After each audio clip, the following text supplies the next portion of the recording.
it's hard to entertain like 13-year-olds. So, yeah. But yeah, this is an easy audience, I assume.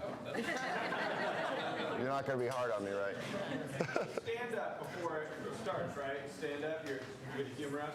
Yeah, I will stand up. That's Dave, by the way. This is Connor. These are the founders of Priority Bicycles.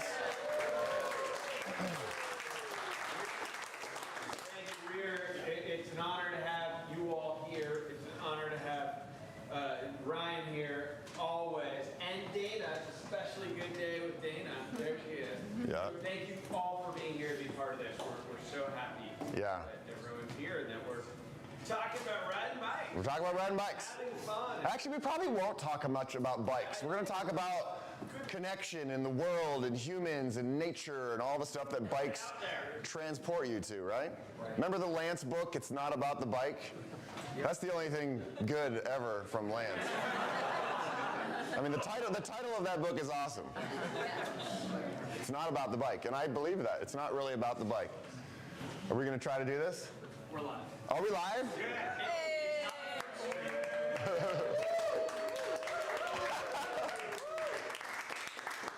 So people in YouTube land are watching this right now? They are. Okay. People of YouTube land, welcome to New York City! Hey!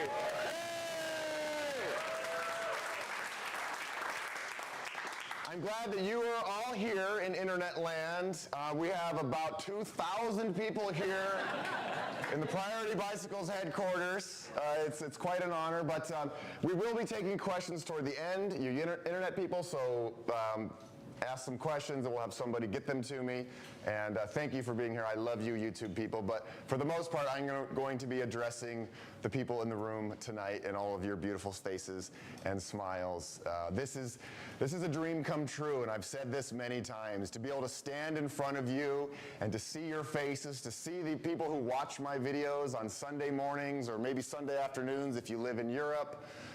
But it means the world to me that you're here. And it's a time in the world where I think it's really important that we do see one another, right? And we connect with one another. There's some scary things happening. There's some heartbreaking things happening. And it's been heavy on my heart, and I'm sure it's the same for a lot of you. And so to be able to see you and connect with you and high-five you and hug you it makes me feel safer. It makes me feel the love, you know? Because I think that's a large part of what's happening in the world is, you know, there's places in the world where there's not a lot of love, and there's hate, and it's scary. Like for me, personally, I sit at home in Boulder and I read what's going on, and it just tugs at my heart, and it hurts. Because I know as humans, we can be better, we can do better. And as you all know through watching my videos, the main point of my travels is to connect with humans. That's my favorite thing. I love pushing my body. I love going up steep hills and seeing what my body can do. I love nature. I love sunrises and sunsets and rainbows and, you know, all those beautiful things in life. But it's connecting with you people that really stays with me the longest. And this is trail magic right here. You've heard me talk about trail magic. It's those moments where somebody comes out of nowhere to save the day, essentially, to give you a little bit of food when you're tired and dehydrated, or to let you sleep on their couch or their porch or their backyard. That's trail magic. But this is also trail magic because a lot of you traveled from a long ways away to be here, to meet me. And I never thought that this would happen. I started making these YouTube videos many, many years ago. I started making videos in general many, many years ago with a tiny audience, mostly just my mom, you know, my #1 fan, and Dana and a few other friends. And I never thought that it would grow to be this large. And it's not like in the grand scheme of big YouTube channels, my channel isn't that big. But I have a very loyal, loving following. TeamDuzer, I love you. I seriously love all of you.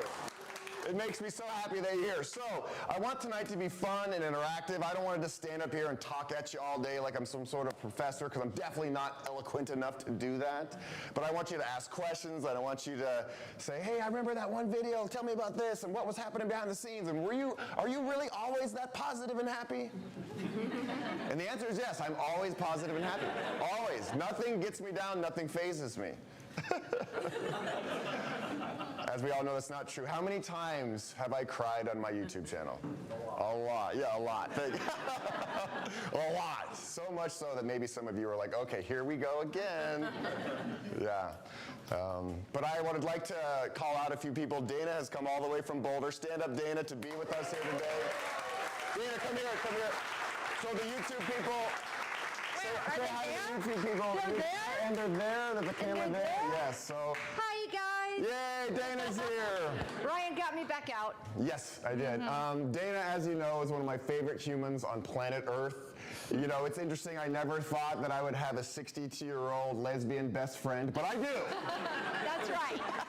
I'm her. Yeah, and she's not just a best friend, she's a mentor. You know, a lot of what you see me talk about in my videos are lessons I've learned from Dana. Dana is one of the most kind and loving and understandable and non-judgmental people I've ever met. Like and magnets. Yeah. He's the same. We're like a magnet. Yeah, and I'm a better person for having known you, Dana. So thank you for being here. I love you. I love you. Love you. Yeah.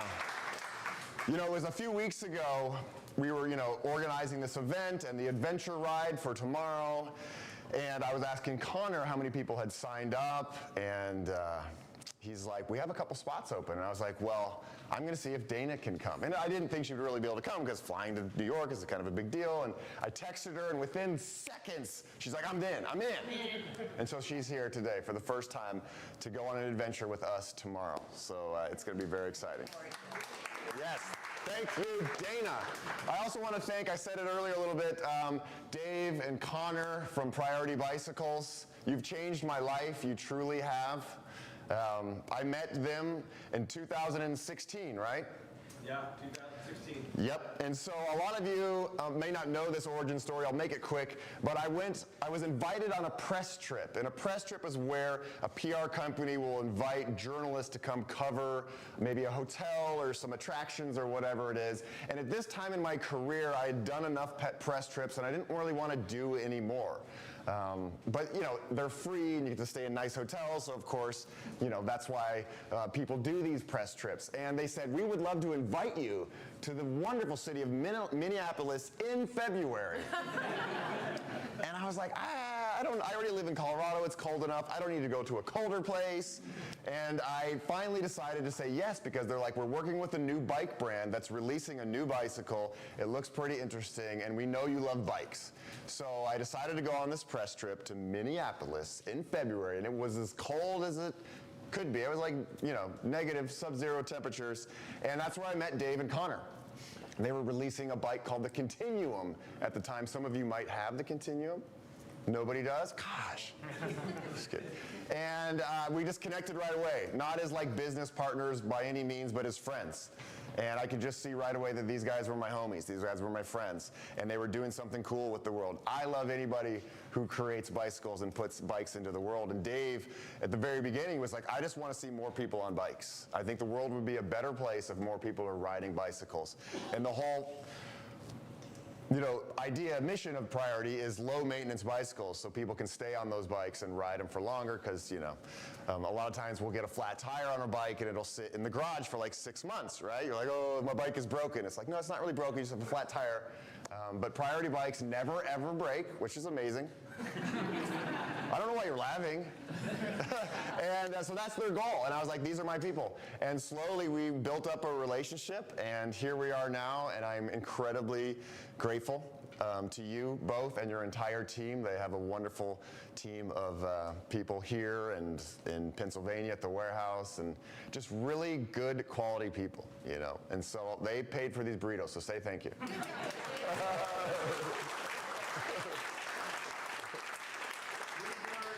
From you.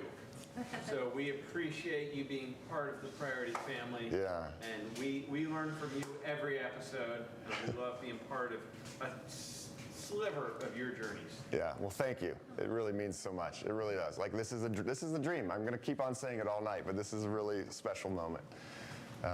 Another thing about Priority is when they first came out with their bicycles, they were pretty much just city bikes, commuter bikes, which are great. I'm a commuter. I've never had a car in my life. I need a good, solid city bike, and I rode the 600 for a long time. And it was during the pandemic where things really changed. Dave called me and he's like, hey, you know, we have this idea of creating like a adventure bike, and will you help us design this adventure bike and then go ride 2,500 miles on the Great Divide mountain bike route? And I was like, that sounds like the best idea ever. And so that's how my bike, the 600X, was born in conjunction with some of the designers here, Eddie, to make an amazing bomb-proof adventure bike, which you are all in the running to win tonight. One lucky person's gonna win it. And it's a $3,500 bike. You can walk out this door and sell it for $4,000. Yeah. So that's the story with Priority. How are we doing on YouTube? YouTube people, hi, how you doing? Are we losing people? Is this too boring? Are we good? Nobody knows, you can't talk to me, so. You can take your shirt off. That ain't it. So, I recently had a pretty big summer. A lot of you watched my most recent series in Sweden, I hope, right? Thank you so much for watching that series. That adventure wasn't just about going on a tough adventure. It was about reconnecting with a place that means a lot to me. Sweden was the first place I really ever traveled outside of the Boulder bubble. I grew up single mom, 4 kids. We didn't have a ton of money. We didn't go on family vacations. If we did, it was to a local fun park in Denver, which is great. I'm not complaining about it, but we didn't have the money to go far away. But fast forward, I go to high school, I apply for a scholarship with Rotary International, and they send me to Sweden. And I was like, okay, I'll go anywhere, whatever, anything outside of Boulder. I'm excited about this. So I went to Sweden, fell in love with the country and the culture, my host family, who you all met in the final episode. Such kind, wonderful, beautiful people. And Sweden is what opened my eyes to the world. I had never really traveled. But at that point in my life, the furthest I'd ever traveled was to Cheyenne, Wyoming for a soccer game. And that's not really that far from Boulder. Boulder is like 2.5 hours away. But to me, it was really exciting to cross a state line and be in a whole new state. You know, who's been to Wyoming? It's pretty cool. It's windy. It's great. Good spot. So Sweden is all new to me. New language, new culture, new time zone. And when I was an exchange student there, I always wanted to travel to the very tippy top of Sweden and experience the midnight sun. That's something we don't really have in the United States, or not at all. And I wanted to go up there, but when I was an exchange student, I just couldn't make it happen. So I had this dream in my back pocket for many years that someday I would go there and experience the midnight sun, go to the very top of Sweden above the Arctic Circle. And last summer, some of you might remember this, I had it all planned. I had my bike packed up in a box, everything was ready to go, plane tickets were bought, and 24 hours before I was going to get on the plane, Scandinavian Airlines went on strike and all of the itineraries were canceled. And this is 24 hours before I was supposed to get on the flight. I was like, whoa, can you do this? Is this legal? What? Has this ever happened to anybody? Like, nobody? Only me? Gosh, I'm lucky. So that happened. And it, was a bummer, of course, but I made new plans and had a great 2022. But I always said I was going to make it happen this summer. So this summer, I'm ready to go, and everything worked out. I flew to the top of Sweden and got demolished by mosquitoes, wishing that I had never gone to northern Sweden to see the midnight sun.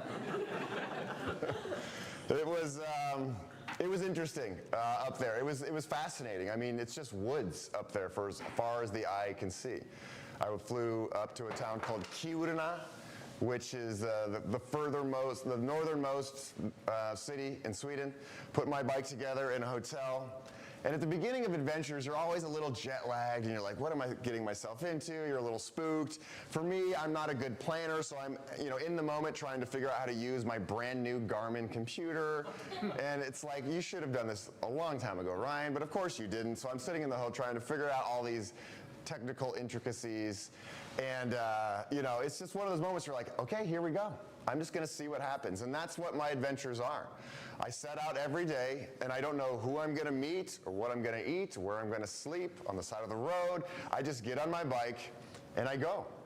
And I've done this enough times for the to the point now where I'm pretty used to it, but that doesn't take away from a little bit of the fear. You know, a lot of people ask me all the time, like, do you ever get scared out there on your own? How do you get over fear? Because that's something all of us humans can relate to, whether or not you're riding thousands of miles, or you know, going into a job interview, or asking, you know, somebody out on a date. These are all things we can relate to. Fear, right? And I do get scared. There's no doubt that these moments are scary. And there's times in adventures where I don't know how it's all going to end. You know, the weather is horrible, or the bike is acting up. Not the priority bike, of course. I didn't mean to say that. I mean, cut that out. My leg hurts, I meant. My leg hurts. And it is spooky, but I always just come back to like taking a deep breath, and I just take a step back from wherever I'm at. And I'm like, it's gonna be okay. Like, I'm out here in the world. There are humans out here that will help me if things go south. They always do, as you've seen with Trail Magic. There are spooky moments, but my motto is really just to keep moving forward, to keep taking one step or one pedal stroke. And as long as you're moving forward, something good will eventually happen.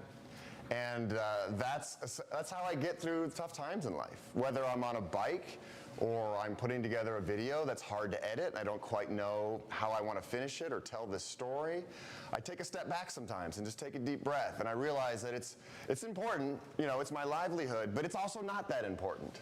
It's like, you know what's important are family and friends and the things that we all know to be really valuable, just love, right? I don't know where I'm going with all this. I'm just trying to explain a little bit about love right now. Yeah, I mean, life is scary, and there are moments throughout life that you know, you don't get through without the help of others. And as you've seen in my videos, I almost always am helped by random people who bring me into their homes and feed me and let me camp in their backyards.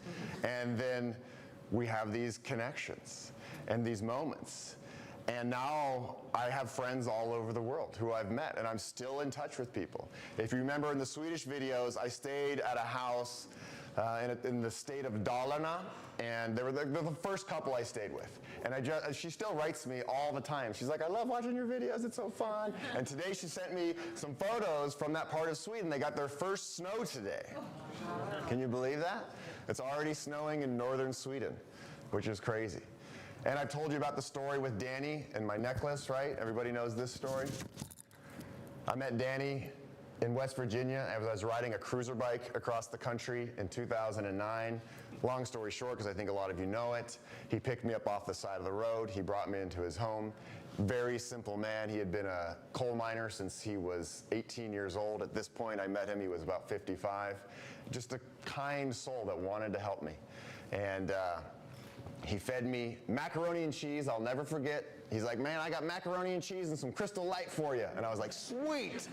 My mom never let me have Crystal Light. And he brought me to his house, and it was just so wonderful, just so sweet. And that was really one of the first times in my life experiencing trail magic on a bike ride. That was kind of the beginning of my bike touring career. And the next morning when I was leaving, I spent the night on his couch.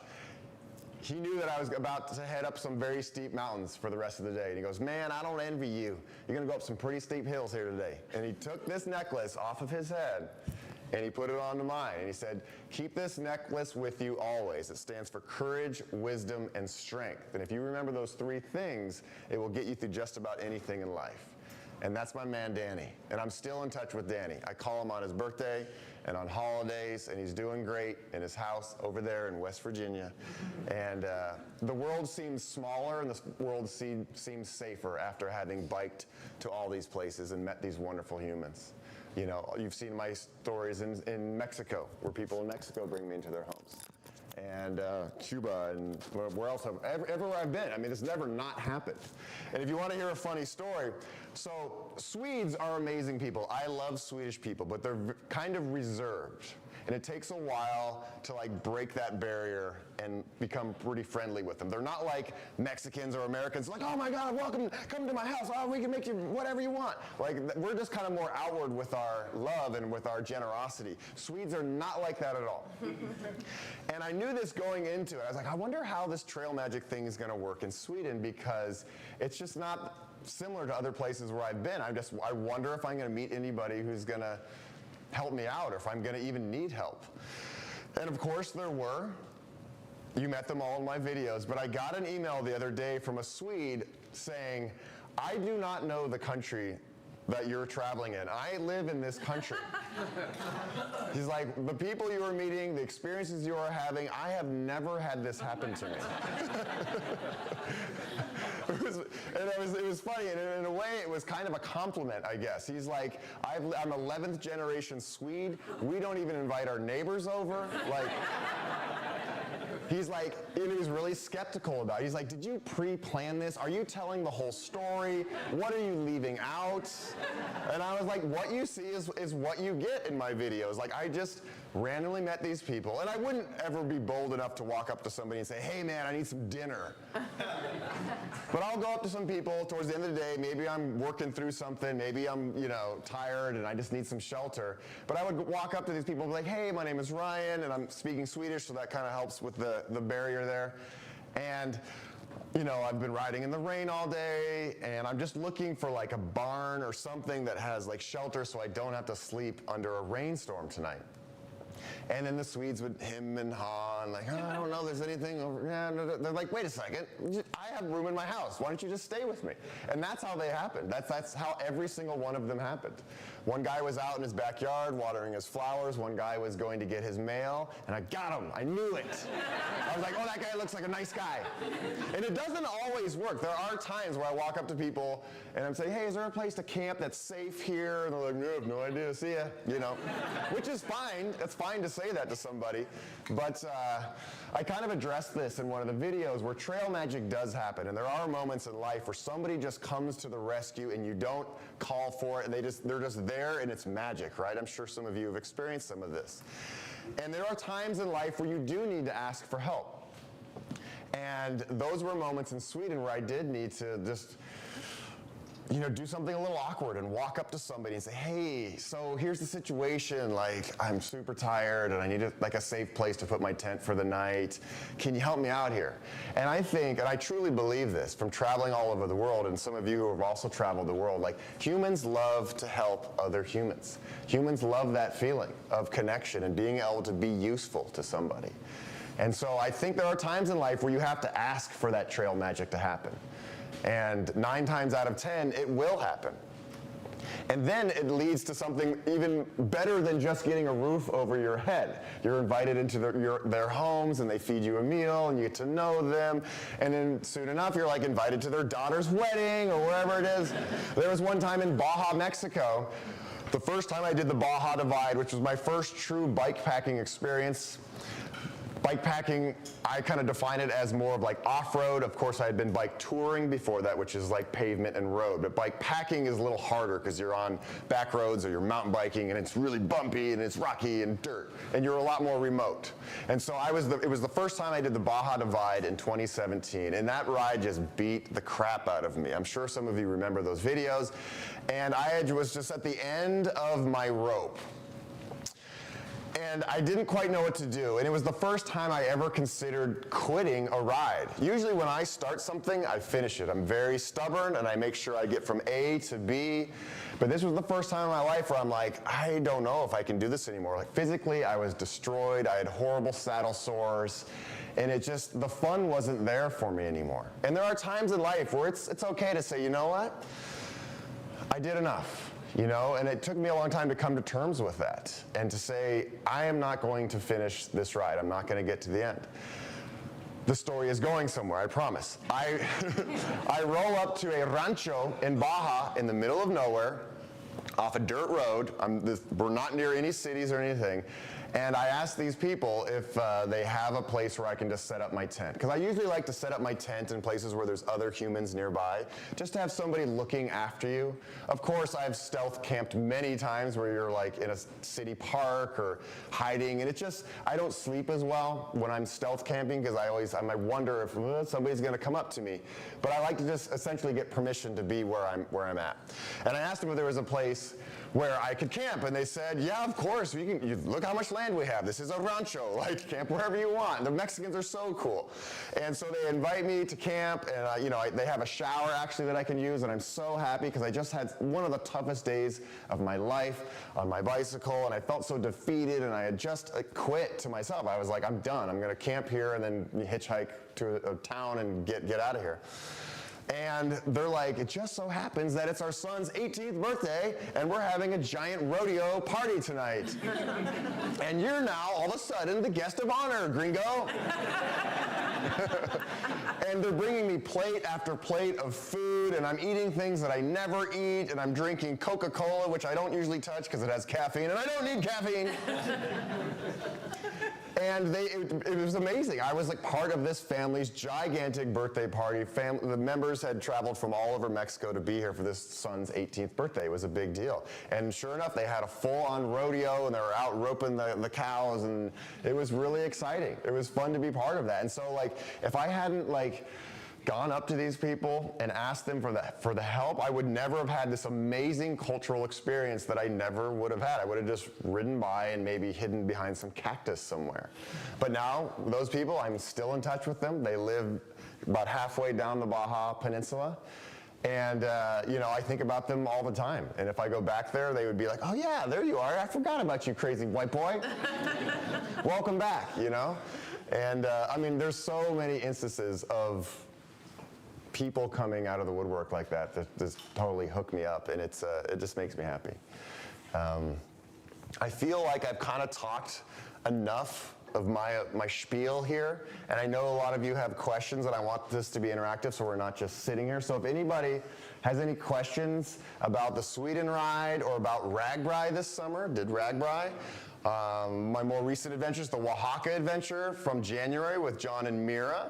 Everybody always has questions about Mira. If you don't know Mira, Michaela probably doesn't. Mira is this wonderful wonder dog that travels with us on these bike adventures, and she is the coolest dog in the world. Yeah, yep.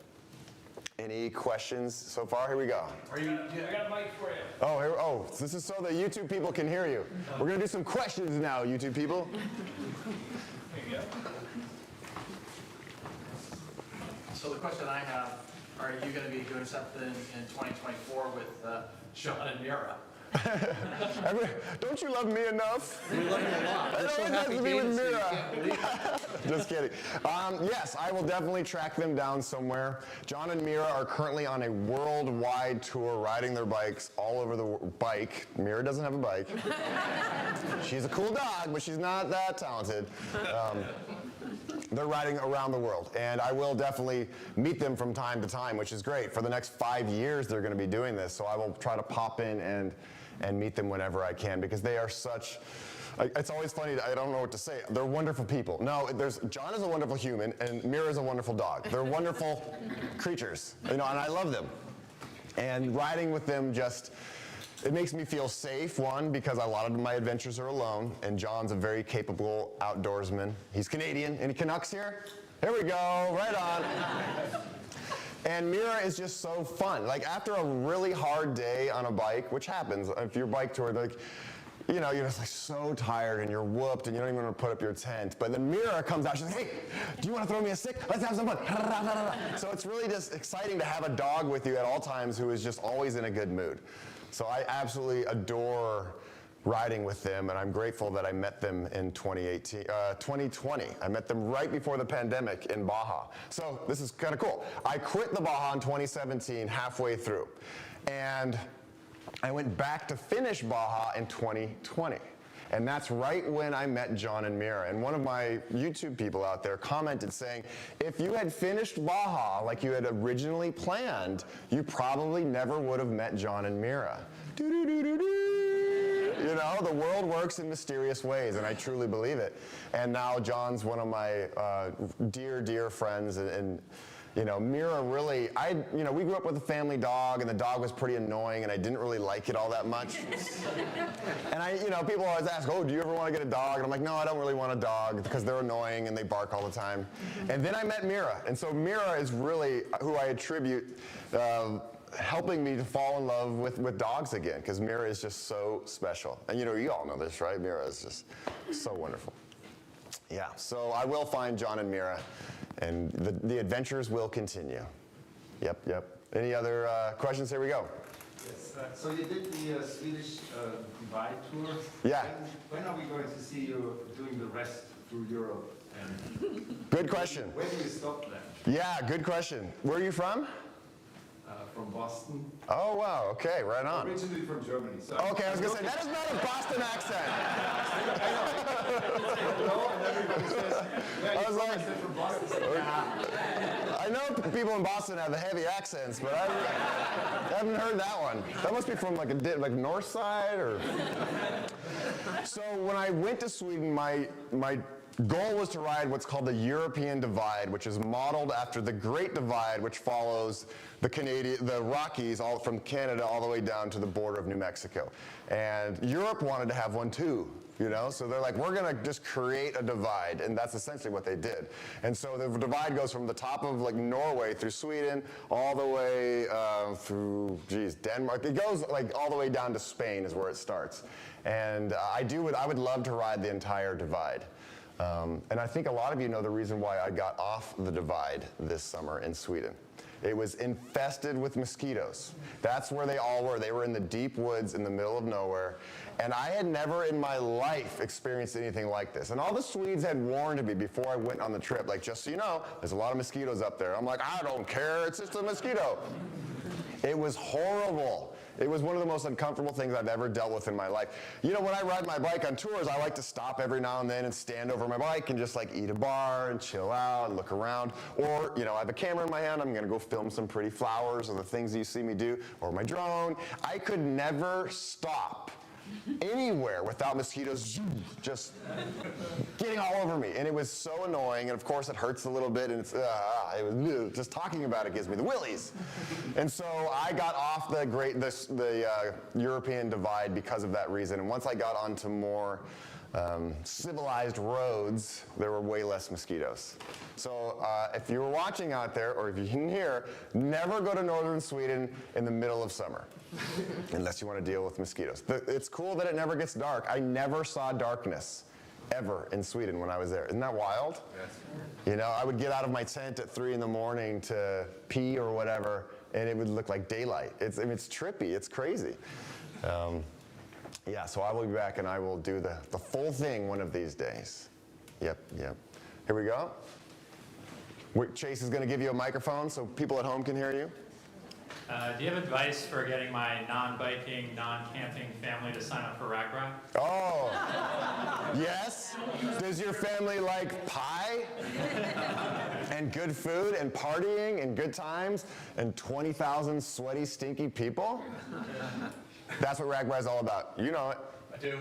Yeah, RAGBRAI, I always tell people, even if you don't ride a bike that often, of course you need to, know how to ride a bike and be prepared to ride some fairly big miles. But I think it shows off the best of America. It shows off the best of small town America. It's charming. It's fun. I tell people it's like a rolling county fair. There'll be these sweet kids on the side of the road having a bake sale, raising money to buy a PlayStation game. And then over here we'll have some elderly ladies having a spaghetti dinner at the community church to raise money for whatever it is. And it just makes me happy every time I go there. So I know that it's the last week of July, which can be very hot and uncomfortable. You do have to ride about 450 miles, which is a lot of miles to do in 1 week. But it's good for your heart and your soul. So that's what I would tell your family. I guarantee you they will enjoy it. There will be times where they might not be enjoying it in the moment, But at the very end of it, maybe 2 weeks after it, they will be very happy that they did. Maybe 2 years after it, they'll be very happy that they did RAGBRAI. Connor, do you want to speak to this? So Connor had never done RAGBRAI. I've been bugging him for years to come do RAGBRAI and experience the magic. So Connor came out this year. Do you want to get in front of the camera here so the internet people can see you? I can verify that it takes a couple weeks to enjoy. No, it was great. Ryan, for years, had been saying, come out and do it, come out and do it. And has anyone done RAGBRAI? Yeah, oh yeah, right on. And have you ever been alongside Ryan there? You might not finish because of how many times he gets stopped. But no, it's great. It's as promised. It was not easy. And this year was hot and long. Yeah. But as far as community goes and people, it's tremendous. There's a bunch of places to stop. All the pressure is off. And what's great is that what I've learned from you is that when you do hard things, it's very rewarding. And when you do hard things as a group, then you all get to amplify that feeling. So at the end of the day, we're setting up camp, and there's something different about setting up camp after you've ridden 50, 80, 100 miles. Yeah. And so it was great. And hopefully next year, we'll actually be able to assemble a full team and bring other people out to do it. So it's a long week, but it is absolutely a tremendous week. Yeah, tell them about all the slip and slides and the pools. Okay, let's talk about this. The way that Ryan pitched it was that there was a slip and slide like every mile. There wasn't. And I love slip and slides, they're so fun. And when you're 40 miles in, it's 115 degrees, you really like them. And when they're not there, that breaks your heart. But there are a lot of them, and it's like in somebody's, you just go past and somebody in their front yard has set up a slip and slide, and they have a cooler of beers and drinks and food, and they're just like, hey, grab whatever you need, hang out for a bit. And absolutely just recharges your batteries and you're back out there, and all of a sudden you look down and you're like, dude, I just did 65 miles. Like, what happened? And then, you know, you cruise in and there's a band playing and you're all hanging out, and it's just a tremendous, tremendous experience. So, I mean, it only took 5 years or whatever. Yeah, but hey. We did it, and I'll definitely do it again. Yes, right on. Yes. And I promised that I'm going to work on the videos at some point. Everybody keeps bugging me about the RAGBRAI videos, and they will come out. I was busy with the Sweden stuff. You will see lots of Connor. Tell them about the ear infections. Okay. Let's talk about this. This is just for you all to be prepped. There are showers. But they take a little bit of work, and at the end of the day, it is easier to just find like a local pool or standing water. And so at one point we found a little mini lake, and some of us ended up with a double ear infection. Some of them is me. And Chase, right? Yeah, Chase had one as well. But there might have been some pre-existing conditions there. But no, the good thing about Ryan as well, when you ride with him, Ryan is a tremendous pool hunter. And pools in the Midwest are massive, like slides and everything. Yeah, diving boards. Yeah, so if you can get into town, Ryan will find the pool, set up camp, and then you're in chlorinated water, which does not have the same effect. But the pool situation in Iowa is amazing. Yeah, it is. And it was so fun to be with Connor and the priority team, Chase, and have the TeamDuzer out there. We sold like 200 shirts, hot pink shirts. They were everywhere. We took Iowa by storm, and we're going to do it next year too. 100%. Yeah, definitely. Another thing I always say about RAGBRAI, and this is something you can tell your family, is that it's for everybody. You don't have to be a Lycra-wearing, $10,000 bike riding elite rider to do RAGBRAI. In fact, you shouldn't be. RAGBRAI is for everybody in all bodies and all ages. You will see people at this event that you might not typically see on your morning road ride in Boulder, Colorado, or other places. It's really a welcoming place for everybody of all abilities, and that's why I love it. You know, I love riding my bike, but I'm not like gung-ho, have the most expensive stuff and the right things. Like, I want people to feel welcome, and RAGBRAI is one of those events where everybody does feel pretty darn welcome. And at the end of the day, you're just gonna like go to sleep smiling. And how cool is that? Like, you know you've had a really good day if you go to bed with a smile on your face, and that happens every single day at RAGBRAI. And then afterwards, you have all these memories to think back on. I'll text Connor randomly, like, dude, remember that one time we were at this like random party and there was like 50 people packed in the pool and they were like throwing beers at us, and it was just like, remember that pool? It was like a frat party in the middle of nowhere. I'll never forget. and they're like, they want you to come. It's not exclusive like some things. They will stand on the road and be like, come to our party, you know? So I'm not employed by RAGBRAI, but I think it's amazing and you all should do it. Definitely, yeah. Here we go. Can we get the mic up here? Yeah, sorry. Oh yeah, you might as well. Yeah, maybe I should do it. Thank you. So you mentioned like needing to kind of break in and ask people for help when you need some trail magic. At what point do you mention that you have a YouTube channel and ask them if it's okay to film them? Good question. So I don't know if everybody heard that, but he said there are some times where you go up to people and ask them for help. The question was, at what point do you tell them that you're a massive YouTube star? Is that what? No. At what point do you tell them that you have a YouTube channel, and are they comfortable with being filmed? That's a great question. You know, I don't lead with that ever. I don't roll up to people with the cameras blazing. Sometimes it would be nice because you get these spontaneous moments, but I just don't want to do that to people. So I'll go up to them and chat with them and, you know, work out like that I can stay with them or however it's going to work. And then I will say, so by the way, I have this, you know, I make small travel documentaries on my YouTube channel. And my audience loves meeting the people that I meet. And I think this really love meeting you. Would you be willing for me to film our interactions, or can I ask you a few questions on camera? And nobody's ever said no. Yeah, which is really cool, because sometimes cameras are spooky. Not everybody wants a camera in their face, and they don't want to talk, they don't want to like show where they live or whatever it is. And but it's always worked out. And I think for me, like I said, that's how I started this whole thing. Connection and humans are my favorite part of traveling. And a lot of the comments I get from you and you around the world are, we love watching your videos because they make us feel good and they make us feel better about humanity.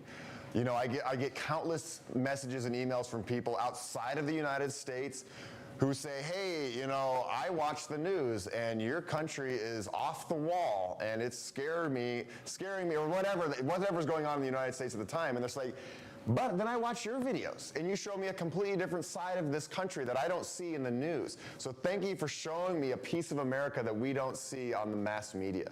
And I love getting those messages because it just makes me want to do it more and more and show people how kind-hearted 99.9% of humans are on this planet.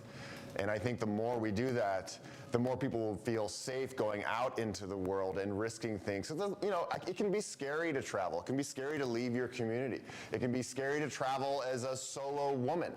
You know, there's lots of reasons for all these things. And so I like to show people that sometimes, you know, there's more good in the world than bad. And so that's how I broach the topic, and they're usually pretty cool. But in Sweden, I don't know if you remember this moment, but I left it in the video because it was kind of funny. It was the second family I stayed with, and I put my camera on a tripod over on a counter over here. And I went back and sat down, and they're sitting at breakfast, and she looks at me, she's like, what are you doing? But she'd already seen me filming the whole night before. She's like, what are you doing right now? And I'm like, oh, I'm just filming us eating. And she's like, that's weird. Okay. But I was like, it'll make sense in the video because I have to have this moment where we're all sitting together, and it's like, you know, so there are times where they don't really understand it, but then they watch the videos, they're like, oh, now I understand why you need all these different angles. Because if you only have one angle to tell a story, it's just not as dynamic. Those are the moments where you maybe want a camera crew. You're like a reality show type situation, like Michaela's situation. She's the best camera woman in the world. Lena. Yeah, definitely. So, yeah. Any other questions? Here we go. Here we do, blue shirt, here we go. Yes. Hi, Ryan. Hi. Thanks for being here. I love your bike content, and as a runner, I also love your running content. Oh, yes. So I kind of wanted to ask what some of your favorite runs are, and if you have any goals for running this coming year. So running is my first love, and a lot of people don't realize that because most of my channel now is bike packing. It used to be pretty 50-50, and then the pandemic hit, and I just wasn't running races, and I wasn't doing the Running with Ryan series anymore because you know, couldn't interact with humans essentially. And so now it's heavily bike packing. But running is my first love. That's the sport that got me into moving my body at a very early age when I was 6 years old, and I did the Boulder 10K race, which is one of the biggest 10Ks in the nation, and I loved it from an early age, and I still love running, and I run probably more than I bike, actually. I run every day. I don't go on like athletic bike rides every day. I use my bike to get around, but you know what I mean.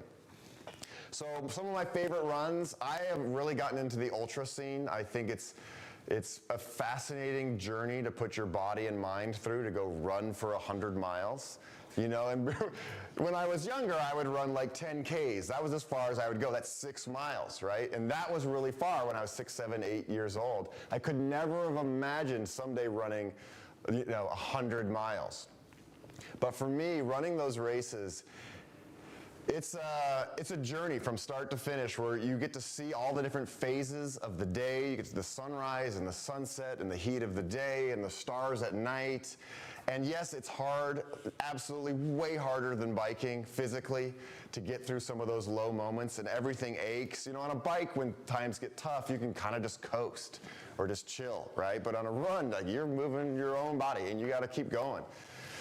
And I love the feeling of it, and getting through those tough times on a run, it feels like a great accomplishment. And during a 100-mile race, it's not like you just have one of those downtimes. You have a lot of those downtimes. You're like, what am I doing? Why did I choose to do this? Why am I on top of a mountain at 3 in the morning? You know, and I love it. It's just, it makes me happy at the end of the day to get to that finish line. I love finish lines, not just for me personally to like having got to the finish line finally, but the energy, I say at finish lines of races is some of the best, most loving, supportive energy I've ever experienced as a human.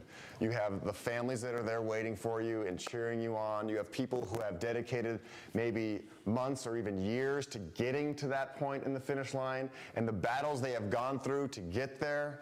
And it's just an inspirational place to be, those finish lines of races. If you ever get the chance to be at the end of a 100-mile race, you're going to see some beautiful human behavior for sure. So my favorite runs, I love Leadville. Leadville 100 is iconic for sure.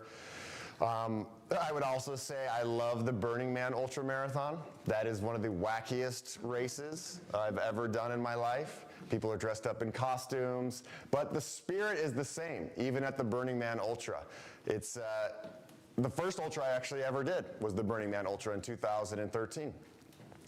And I remember thinking, wow, everybody here is so cool. Because and I was running and I was competitive in high school, like it was just like the stress of running and going to races and getting to that start line. Not everybody's cool. They're sizing you up. They don't want to talk to you. You're their #1 competition. You know, you might be able to relate. And it's a different feeling. But at ultras, they're like, you are stupid and I'm stupid. We're all here being stupid. Let's support one another. And it's a really supportive environment. And ultras, I would say most of the runners you see at an ultra race are not fast at all. They're just doing it for an experience and to get to that finish line, however long it takes them. And it allows for more everyday, and it's funny enough to say this, but I would say more everyday runners do ultras than some of the faster 10Ks and other distances, for sure. Are you looking at doing some races down the line? Well, I've got the New York Marathon in 18 days. Oh, no way! So Yay! I'm excited. But I've yet to work up the courage to try an ultra. Well, they're just a little bit farther. Just keep going. You know, and I was in your chair seat, you know, earlier today, actually. Yeah, it seems like a lot, because 26 miles is a lot. But the human body can do amazing things. And I have learned that throughout my life. Is like, if you just stay positive, if you keep like a mindset where you're just like, I'm just going to keep going. If things get tough, I'm just going to keep moving forward. I'm going to get through those scary points. I'm going to get through that fear of wondering if I can actually do this. Because I guarantee you, you can. You might have to go slow sometimes, but you can keep moving forward. And once you get through those moments and maybe you eat a little bit of food, you energize your body, there's some great people that are cheering you on, you start feeling good, you know? And that's just kind of like the race of life, you know? Like right now, I feel like this is a giant aid station, and I feel like I could run out the door and do the New York City Marathon right now. Like this energy is incredible. And the energy at races is very similar. And the New York City Marathon is the largest spectator event in the world. There are 2 million people along the race course cheering you on, making sure you get to that finish line, which is a pretty unique thing. And have you done a marathon before? Yeah, I did a couple before. Okay, so you know what's going on. You're ready for this. Right on. I'm happy for you. It's so cool. My second marathon ever was the New York City Marathon, and I loved it. It was really cool. Yep. I love running questions because I don't get them very often. Yep. My daughter Abigail wants to know if you want to go to New Hampshire. Okay. And then second, I guess a broader scope would be, do you have any larger East Coast plans in the future? I know you're doing New York right now. Yeah. Any long East Coast trips? Abigail, how big is your backyard? Can I camp in your backyard? Do your parents know how to make burritos? Yeah, okay, well then maybe I'll have to come say hi. Where do you live in New Hampshire? What was that called? It's Northwood. Okay, Northwood, all right, sweet. Well, my grandparents lived in New Hampshire, and they lived in Keene, New Hampshire. So I know a little bit about New Hampshire, and I love it. Those mountains are beautiful. And so I would love to someday come to New Hampshire and ride a bike with you. And so I will try my best to make that happen and do some sort of an East Coast adventure. But if you ever want to come to Boulder, Colorado, you can do that too. And you don't have to camp outside. You can stay in my house. And I just want to say I really appreciate you being here. I don't have many young viewers, and it just makes me happy to see your smile. And so thank you very much. Yeah, thank you. Let's hear it. It takes a lot of guts for a young person to ask a question in front of a bunch of adults. So you're awesome. You are awesome. Right on. Another running question. Yeah. How do you be competitive with yourself, but also have fun during these races? Oh. Sometimes I feel like I'm just very competitive and just want to do better than I did last year. I'm upset if I don't. But then if I push myself too hard, I don't have fun. So I guess, what's your strategy going into these races? That's a great question, and I struggle with that even on my bike adventures, where it's like I want to push myself and see how hard I can do, but I also know when I do that, like, it hurts more, and when you're in pain a lot, it's not nearly as fun. And then, you know, you take yourself maybe to a dark place, and you're just kind of bummed out, and you're like, oh, I didn't hit my goal, so I suck, you know? It's like, I did all that training, and I didn't accomplish what I wanted to train, and like, I'm just not good enough, you know? I've had plenty of those moments in life. So now, pretty much with running, I always try to have fun. That's the #1 goal. With biking, too. With life, really. And when I was younger, I was super competitive, hyper competitive, where if I didn't win a race, I would essentially throw a tantrum. And I was hyper focused on being the best. That was the #1 goal. I was going to be the best, win every single race, go to the Olympics, all that stuff. That didn't happen, not even close. But I realized towards the end of high school, you know, I was very good as a young runner, and then I got to high school, and everybody else kind of caught up to me at that point. And I had to decide, like, do I want to keep running, or am I just going to quit this? But I realized that I love running enough that I want to keep it a big part of my life, but I don't want to be hyper competitive, because I couldn't do it and enjoy it at the same time. And so now I love to run, and I love to push my body and try to get a personal best and train and do better, but it's not the main goal. And I realize that sometimes when I'm out there having more fun and I'm more relaxed, that I actually do better. I don't know if you guys saw the video I made recently about the Boulder-thon video. So I jumped into that race pretty much last minute. I really hadn't trained much, and I was just like, oh, whatever, I'm just gonna do this for fun and trot around Boulder. It'll be a good experience. And I ended up actually doing pretty well, and I think I attribute it to the fact that I was just out there having fun and high-fiving people and stopping and petting dogs and you know, doing all the things that I normally would never do if I was like hyper-focused on being really fast. And I got to the finish line much quicker than I thought I would, and with a much bigger smile than usual. So it's a tricky balance. I mean, if you're an elite runner or biker or anything, and you're getting paid to do it sometimes with sponsors, like you have to do good. And I just took myself out of that world early on in my life, and I'm glad that I did, because I like the way that I do things now a lot better, and it's just more fun. Yeah. Yep. Can you pass back the mic? Boop, boop. What are your personal strategies for dealing with aggressive dogs? Oh. Personal strategies for dealing with aggressive dogs. Well, you know me, I just kick them. That's me. No, I never. So when I lived in Honduras for 2 years as a Peace Corps volunteer, there's tons of street dogs all over the place. And these dogs, unfortunately, are used to rocks at them because the dogs are aggressive, and so people will just throw rocks at them and tell them to, shoo off or whatever. And so I learned that the dogs are used to this motion. So if you just do that, you can do that and you're not actually throwing a rock at them, and they will run. Think you're throwing a rock, you're actually not. And so that was my way through all of Central America and Mexico to get dogs to get away from me. I was just pretend that I was throwing a rock at them. That was the non-violent way to deal with the dogs. But there are times on bike trips, sorry, this was really carbonated. Woo! There are times on bike trips where dogs come at you and they just love barking at heels, and when you're pedaling a bike, and it's spooky and it's pretty scary because sometimes they're really big. But I've learned that most times if you just keep moving and you're just like, get away from me, get away, they don't really attack you. At least I've been lucky they have not attacked me. I know some bike riders have sticks on their bikes and so at the ready where they can kind of swat at them, but that's not really my style. And violent ways, I think, to deal with aggressive dogs. And then if you're big and loud, I think they also kind of, stand back. When I did the SoCal Ramble last year, I don't know if you remember the first video, I had a bunch of dogs chasing me, and they were big, healthy dogs, not like little Honduran street dogs. And it was spooky, and they were just going after me. And the worst part is you never want to be going up a hill when dogs are chasing you.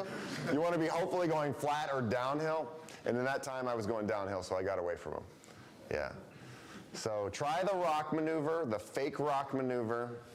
If that doesn't work, good luck. Yep. Any other questions about Sweden or Oaxaca or John and Mira or Dana since she's here? Any questions for Dana? Oh, I could have answered all those questions. I bet you could have, yeah. Yeah, definitely. Connor has, here we go. We'll go here first. I'll grab that. Got it. Yeah, teamwork, way to go. You have a remarkable sense of presence and gratitude in your videos, just for your daily life and everything. And I'm wondering if that's something that just comes natural to you, or if you have any kind of meditation or other sort of spiritual practice that you partake in. Yeah, that's a great question. And it's one of those things in life where I think about a lot. Gratitude has really changed my life in profound ways. And I learned a lot of this through Dana, really. She is the master of gratitude. And I've always had this demeanor, essentially, and that's why we're attracted to one another. We have similar spirits. But it's a practice. It's an everyday practice to be grateful for just everyday life and the mundane. And for me, when I'm on a bike trip and it's hard, or the weather's bad, or there's tons of mosquitoes, whatever it is, I have to realize that, okay, Ryan, I chose to be here. Nobody's forcing me to be here, and that's pretty cool, that I'm on this bike, riding my bike, filming myself on a bike, and this is my job, and I get to share these stories with you. And I have to keep on reminding myself that when times are tough, this is really special and really unique, and I'm incredibly thankful and grateful. And you'll see me thank the most mundane things. Every morning when I wake up and I leave, what do I say? Thank you, ground. Thank you, flat ground. Because truly, when you find a flat piece of ground for your tent, it might seem so simple, but sometimes it's hard to find flat ground.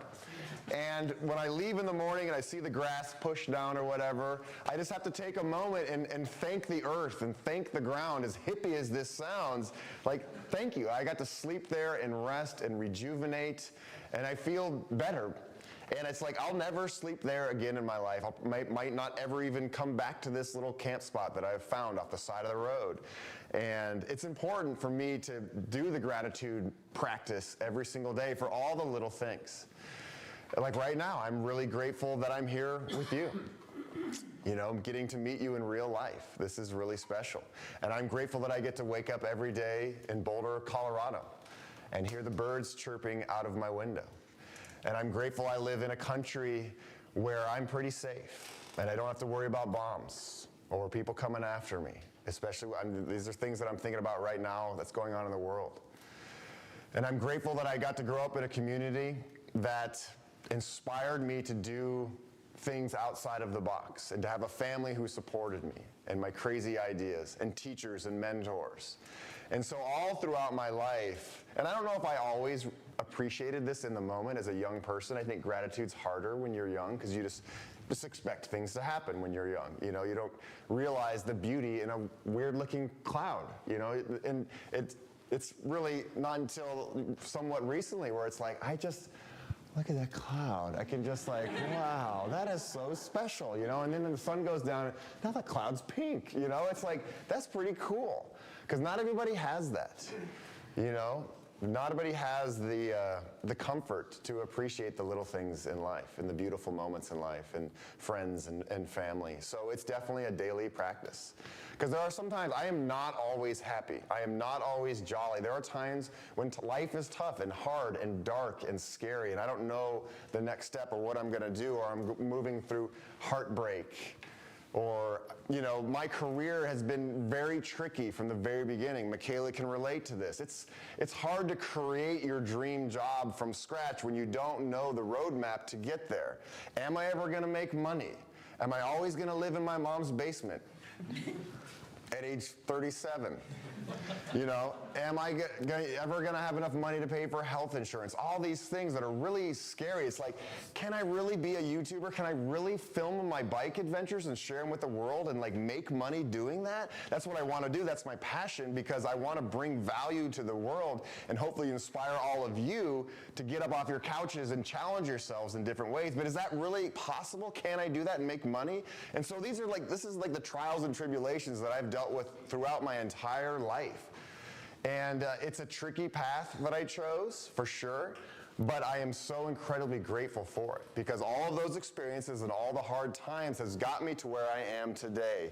And today is really awesome, standing in front of you at Priority Bicycles, eating burritos, and talking about bikes. And I don't know if it's going to last forever for the next 5 years. I have no idea, but right now is good. And I think it's really important when you're thinking about gratitude to think about the present moment and what is good right now. It's easy for our human brains to start freaking out about the future or the past or whatever else, but if you think right now is really good, perfect temperature, perfect sunset, my friends are here, I'm at dinner with my family. Those are the simple things in life that mean the most to me. Yeah. Thank you for that question. Appreciate it. Oh, yeah. Yeah. What are we looking at on time here as far as when we want to, we can keep going. I think we have a couple questions. I want to ask you, how are you feeling about having maybe your first group ride? Oh, yes.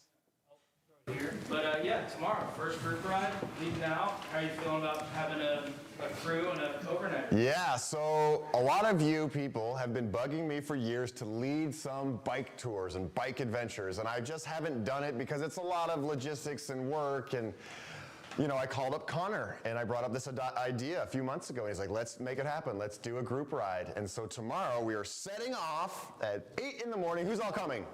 Oh, right, a lot of you are. Yeah, what's up? And we're going to go ride 175 miles one way. Just kidding. We're going to go ride up the Hudson River Valley in the rain. Whoop, whoop. No mosquitoes.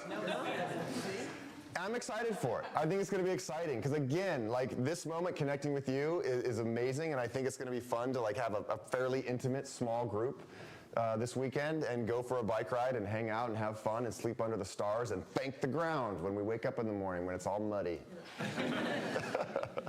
It won't rain. It won't, I promise. No more rain.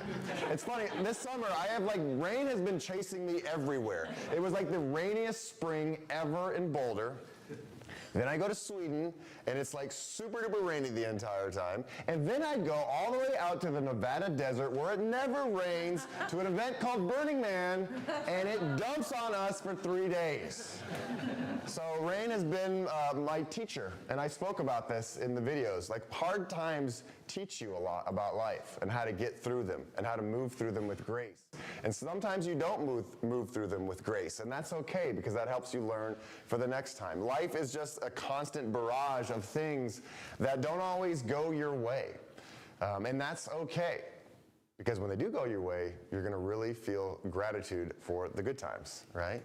And you feel like you build character every time you go through these tough, uncomfortable situations. And it's not going to be that bad tomorrow, I promise. This is going to be a little bit of rain. So I'm really excited about it, yeah. And thank you for making it all happen. Absolutely. I was hoping that would come back to me. Yes, yeah, absolutely. Connor is the best. And you did all the work. He pre-rode the route even to make sure it was like viable for everybody. And a lot of work and love has gone into this adventure. And I'm going to film it. Hope you're okay with me filming it. And it'll be on my channel. And so hopefully down the line, we will do more adventures like this. Yeah. Can we get to mic to you? I know it's weird holding a mic and your voice is not amplified, but it just goes to the internet. Okay.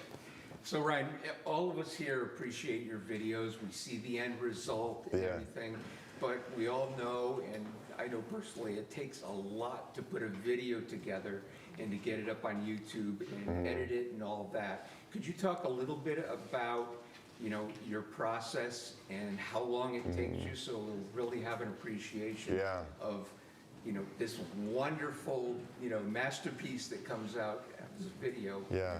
What's it all about? How does it happen for you? It's hard. It's a lot of work. Really, it is. It's a ton of work to create these videos. And there are sometimes audience members don't realize how much work it is. They're like, make more videos, we want more. And I'm like, this takes a long time to put together. A short documentary is essentially what each one of these videos are. So when I'm out there on my bike ride, I'm riding, I have all my camping gear, all my food, all my water. I'm thinking about navigation. I'm thinking about where I can filter clean water. So I have a ton of things on my mind just to do the adventure to get from point A to point B. But then I'm also like, I also have to document this adventure to the point where it makes sense for the audience. And there are times where I'm like, I do not want to get my cameras out right now. I am so tired. I've gone 80 miles and it's raining on me.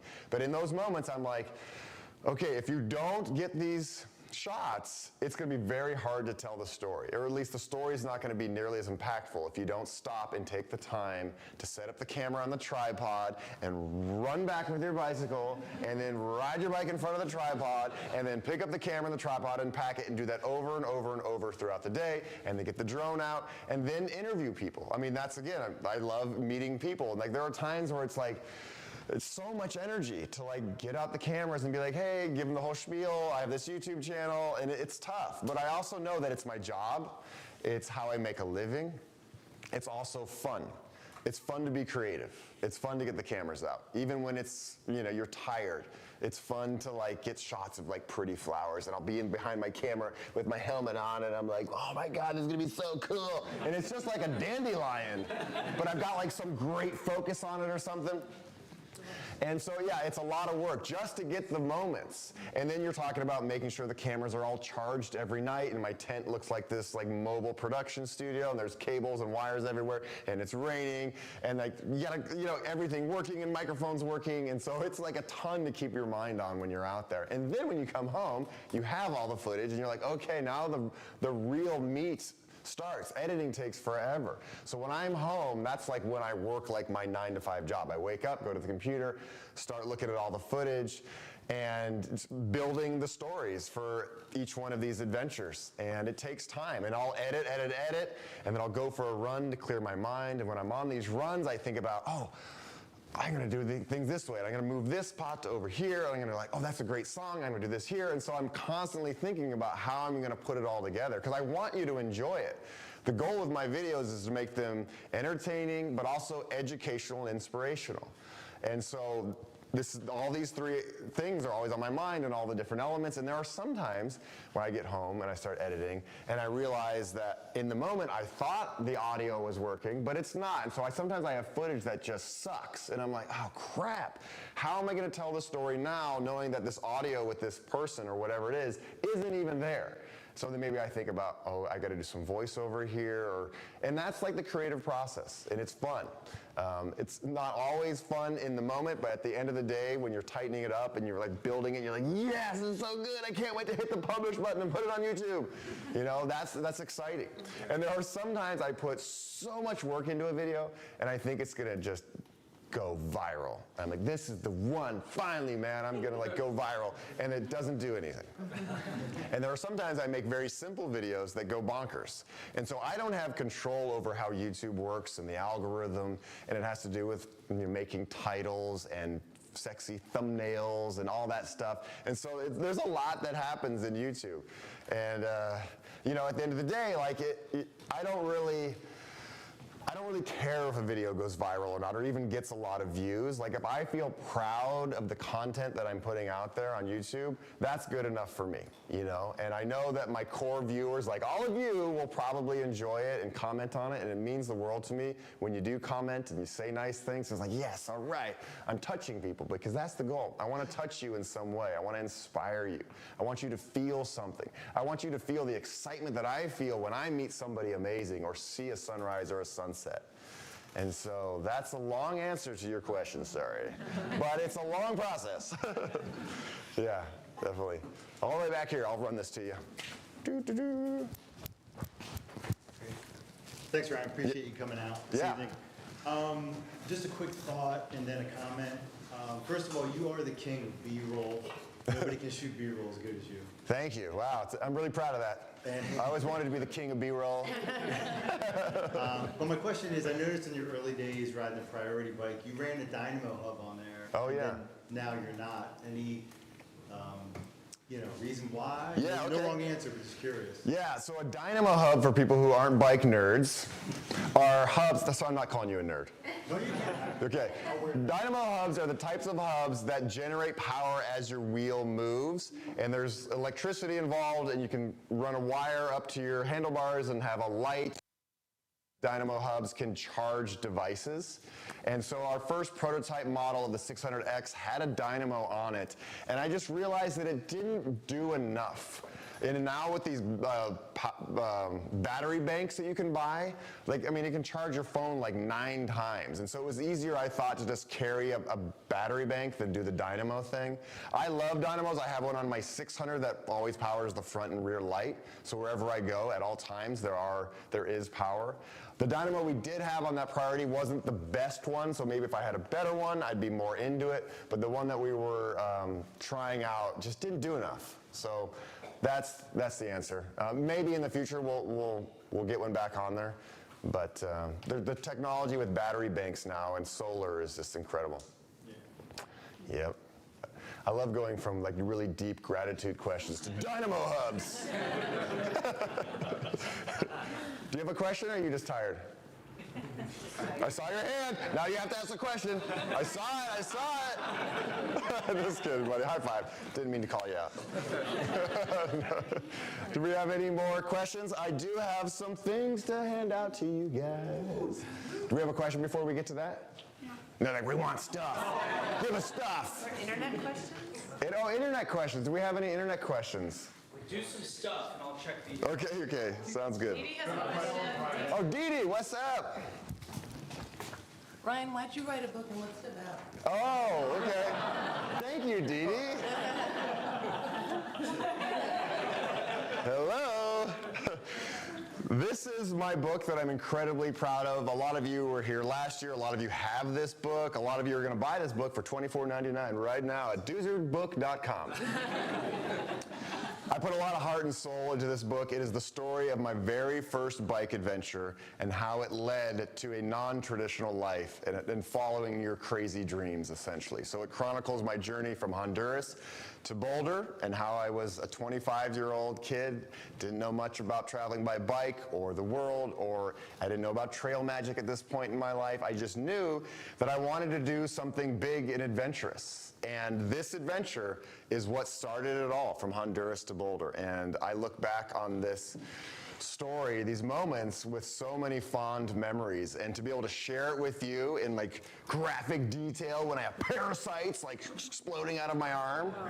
Has anybody got to that chapter yet?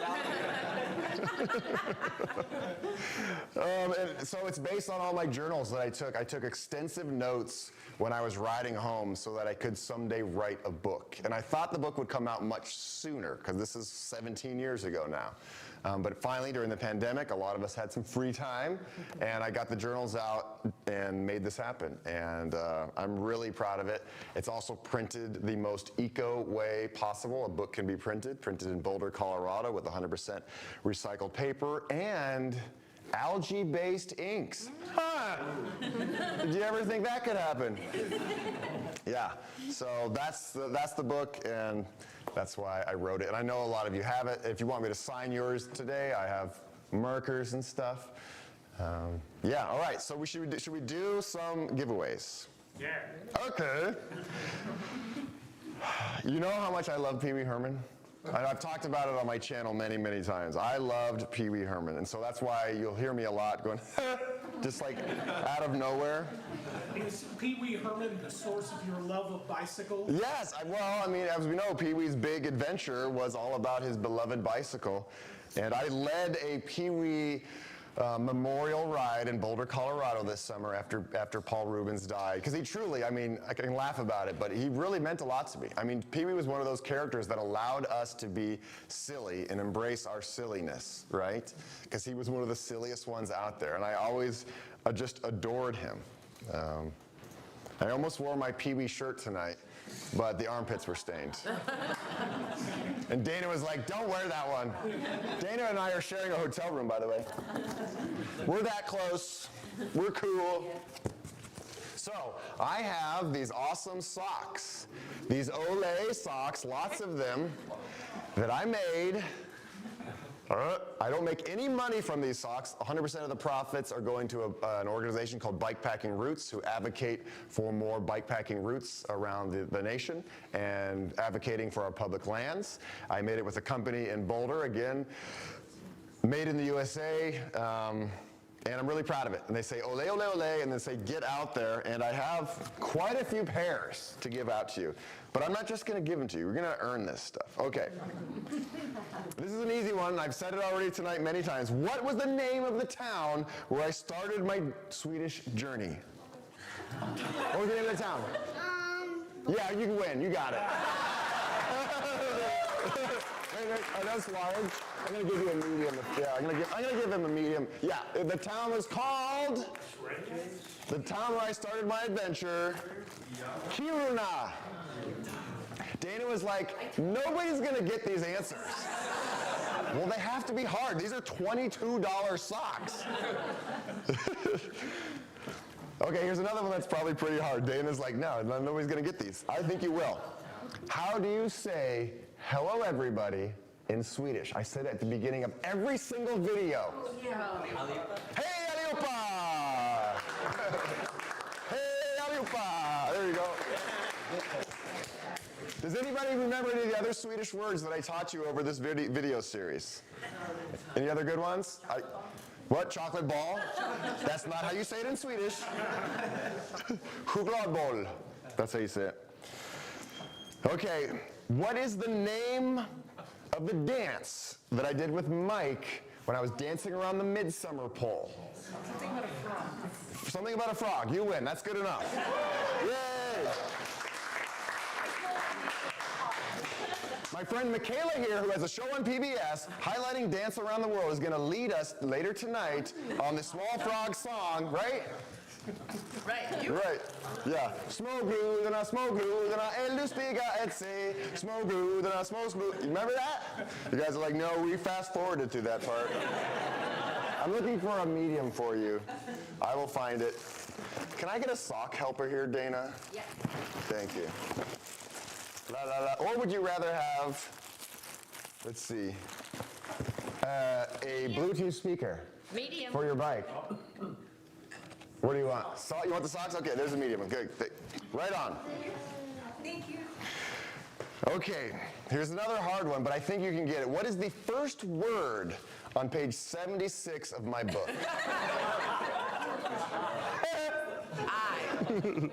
Just kidding. You. Is it really? Okay, you win. You win. Good job. That means you have the book. There you go.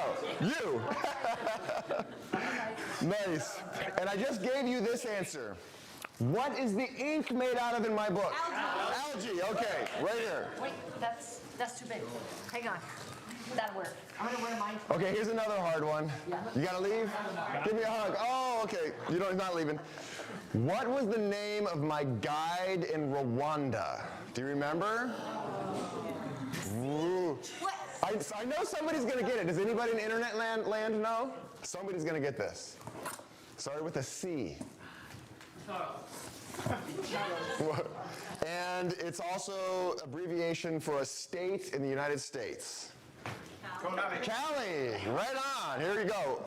Let's see. Did it? Okay. Cali was his name. He was such a wonderful guy. Everybody loved Cali. Okay. Da, da, da. This is another hard one, but again, you're getting made in America merino wool socks. How do you say, how are you, in Rwandan? Does anybody remember this? The kids said it to me constantly in every single video. Amakuru! Remember that? We'll just throw a pair out.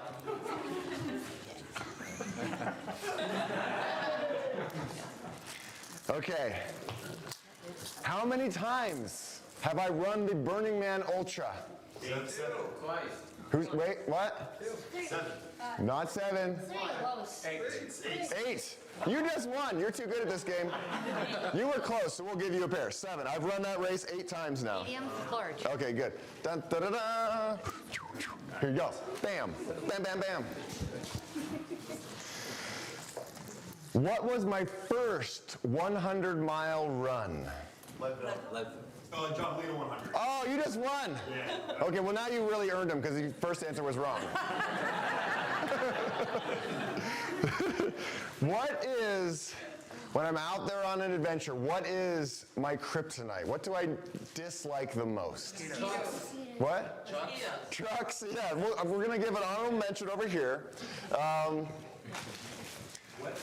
Just like, I would say cold, being cold. I whine more than ever about being cold. And a lot of people, it was funny, after the first couple Swedish videos came out this summer, most people were like, man, I just can't believe that you get through these hard times. It's so inspirational. And some people were like, you whine so much. I'm not watching your videos anymore. Seriously, I had some of these comments. People talking about how I just can't deal with cold weather. And maybe there's some truth to that. There's always some truth in the comments, even when they're mean. We still have more prizes, but I'm out of questions. So, who wants a speaker? Here you go. You guys can share that one. You got socks, right? Yeah. Okay. Is that okay, Dad? Oh, I don't want to start a war in the family. Perfect. Okay, cool. Speaker. What? Yeah. Speaker. Create a war. Okay, here's one. What was this year the anniversary of? How many times this event has happened? Ragbite, how many times? 50. 50. Ta-da! Nice one, nice one. Danny, can you think of any more? I'm all out of questions. What was the first bicycle that Priority ever released? Continuum. No. Before the Continuum. They did a Kickstarter for this bike, actually. The Priority. Good guess. Good guess. It's actually correct. Should we give them to him? Correct. Okay. Was it called the Priority? Well, it was called the Priority Bicycle. We were only gonna have one model. Who answered that? Was it? Who was that? That answered that? Was that you? Oh, it was you. Oh, well, since you're sitting behind him, you get it. Oh, Dee Dee, you need a pair of socks. That's your last large. That's the last large? Okay, and then we have me. They all kind of like, they're pretty much one size fit all-ish. Who traveled here from the furthest? We have Seattle, right? Seattle. Toronto, really? Yeah. You came here from Toronto just for this? Yes. What? Really? Oh, you're okay. That's amazing. Thank you, first of all. Here, you get a pair of socks too, because we all have to be wearing these socks. Wow. But we also do have like a Seattle, right? Yep. Yeah, here we go, Seattle. And we have Indiana, right? From Indiana. Thank you. PBS TV stars need socks too? Yeah. Trying to think of more fun stuff to ask you. I don't know, we'll get back to it. Maybe we should do the bike. Yeah. Should we do the bike? Yeah, okay. Where's the box of... La la la. Oh, it's stuck to the table. It's heavy. Okay, so whoever's name I pull out of here is going to win a Priority 600X. It's the bike that I designed with my good friends here at Priority. It's the bike that I ride everywhere all over the world. It's the bike that helped me put a down payment on my house this year. Yay! Yay! I moved out of my mom's basement! Ole, ole. Yeah, exactly. Let's see. So here we go. La, la, la, la, la, la. I feel bad if I pull it, so I'm going to have somebody else pull it. Maybe, Michaela, will you pull the card out? So I don't want to feel like I'm favoring anybody here. So you read it. Yeah, I'll read it. Drum roll, drum roll, drum roll. Drum roll! For a $3,500 bicycle, Abigail Popville!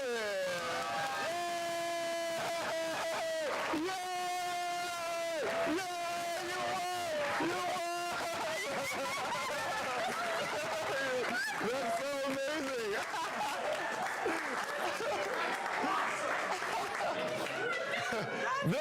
That just made my day. That just made my day.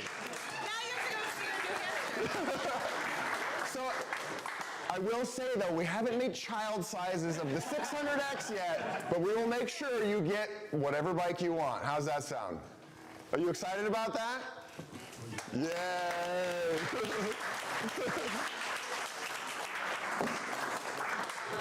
Right on. Trail magic. Trail magic, that's it, that was it. You put the energy out there. You're the youngest person I think who's ever been to one of my talks who's not like the child of one of these employees. And it really, it's cool. So thank you for being here. I want to have some time afterwards to hang out with some of you and talk one-on-one, so I'm going to finish here pretty soon.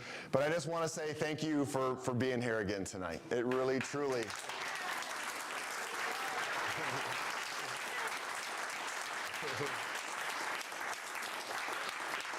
To be able to see your faces and connect with you and look through this audience, it means more than I can say in words. My heart is happy. You know the end of when the Grinch stole Christmas and his heart grows outside, pop, pop, pop, pop, and it pops open because it's so big. That's how I feel.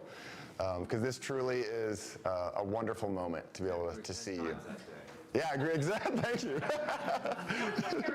Yeah, you're getting a pair of socks. Definitely. And I'd also like to point out that he's wearing a Mira shirt, and you're wearing an Olay shirt. Do we have any more Ryan merch in the audience here? We got the Olay shirt right here. Love it.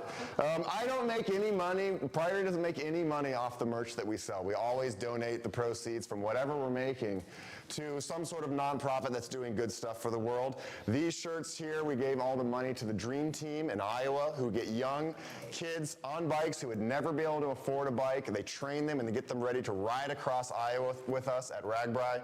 So you've given them $5,000 so far, of quite a bit of money from the sales of all these shirts. And I didn't start this career or what I'm doing ever with the idea of money. It was always because I wanted to be of service to the world and bring something of value to all of you.